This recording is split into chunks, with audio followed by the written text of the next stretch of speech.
কয়েকদিনের প্রচণ্ড গরমের পর রাজধানীতে শুরু হয়েছে বজ্রবৃষ্টি।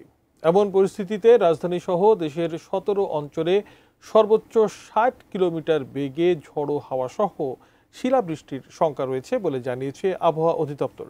সেই সঙ্গে রয়েছে কালবৈশাখী ঝড়ের শঙ্কাও। এছাড়াও টানা ৪ দিন তীব্র ঝড় সহ শিলাবৃষ্টির প্রবল শঙ্কা রয়েছে বলে জানিয়েছে সংস্থাটি। বৈশাখের আবহাওয়া নিয়ে আরও জানাচ্ছেন শেখ ফরিদ।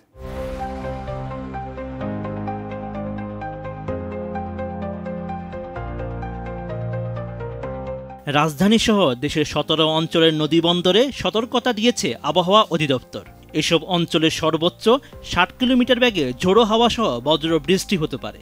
১৬ এপ্রিল দেশের অভ্যন্তরীণ নদীবন্দরের জন্য দেওয়া এক বিজ্ঞপ্তিতে এমন তথ্য জানানো হয়। এদিকে বাংলাদেশ ওয়েদার অবজারভেশন টিম জানিয়েছে ১৬ এপ্রিল রাত হতে পরবর্তী ৪ দিন দেশের অনেক এলাকায় সক্রিয় হতে যাচ্ছে বৃষ্টি বলয়। এর ফলে ভারী বৃষ্টিপাত থেকে শুরু করে শিলাবৃষ্টি ও কালবৈশাখী ঝড় হওয়ার প্রবল শঙ্কা রয়েছে। আবহাওয়া অধিদপ্তর আরও জানায় ১৬ এপ্রিল রাত ১টার মধ্যে রংপুর, রাজশাহী, পাবনা, বগুড়া, টাঙ্গাইল, ময়মনসিংহ, ঢাকা, ফরিদপুর, কুষ্টিয়া, যশোর, খুলনা, বরিশাল, পটুয়াখালী, কুমিল্লা, নোয়াখালী, চট্টগ্রাম এবং সিলেট অঞ্চলসমূহের উপর দিয়ে পশ্চিম বা উত্তর পশ্চিম দিক থেকে ঘন্টায় ৪৫ থেকে ৬০ কিলোমিটার বেগে ঝোড়ো হাওয়া সহ বৃষ্টি বা বজ্রসহ বৃষ্টি হতে পারে। তাই এসব এলাকার নদীবন্দরগুলোকে ১ নম্বর সতর্ক সংকেত দেখাতে বলা হয়েছে।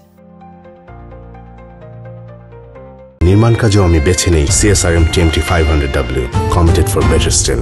আবহাওয়ার অপর এক বিজ্ঞপ্তিতে বলা হয়েছে পশ্চিমবঙ্গ ও তৎসংলগ্ন এলাকায় একটি লঘুচাপের বর্ধিতাংশ অবস্থান করছে। মৌসুমের স্বাভাবিক লঘুচাপ দক্ষিণ বঙ্গোপসাগরে অবস্থান করছে। এমন পরিস্থিতিতে আগামী ৯৬ ঘন্টার মধ্যে দেশের বিভিন্ন অঞ্চলে দমকা হাওয়া সহ বজ্রবৃষ্টি ও বিক্ষিপ্তভাবে শিলাবৃষ্টি হওয়ার প্রবল শঙ্কা রয়েছে।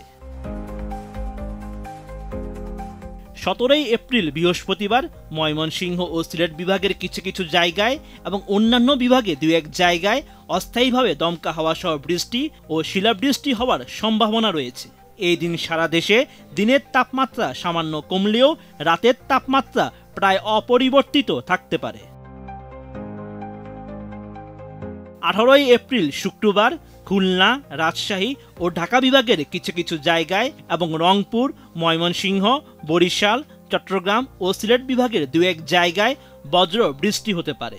সেই সঙ্গে কোথাও কোথাও বিক্ষিপ্তভাবে শিলাবৃষ্টির শঙ্কা রয়েছে। ১৯ এপ্রিল শনিবার দেশের ৮টি বিভাগেই ঝোড়ো হাওয়ার সঙ্গে বজ্র বৃষ্টি হতে পারে। সেই সঙ্গে কোথাও কোথাও শিলাবৃষ্টির শঙ্কাও রয়েছে। এ সময় সারা দেশে দিনের তাপমাত্রা প্রায় অপরিবর্তিত থাকলেও রাতের তাপমাত্রা সামান্য বাড়তে পারে। ২০ এপ্রিল রবিবার ময়মনসিংহ ও সিলেট বিভাগের কিছু কিছু জায়গায় এবং অন্যান্য বিভাগের ২-১ জায়গায় অস্থায়ীভাবে দমকা হাওয়া সহ বৃষ্টি বা বজ্র বৃষ্টি হতে পারে। এছাড়া কোথাও কোথাও শিলাবৃষ্টির শঙ্কাও রয়েছে। এই সময় সারা দেশে দিন ও রাতের তাপমাত্রা সামান্য বাড়তে পারে। Sheikh Farid, ATN news.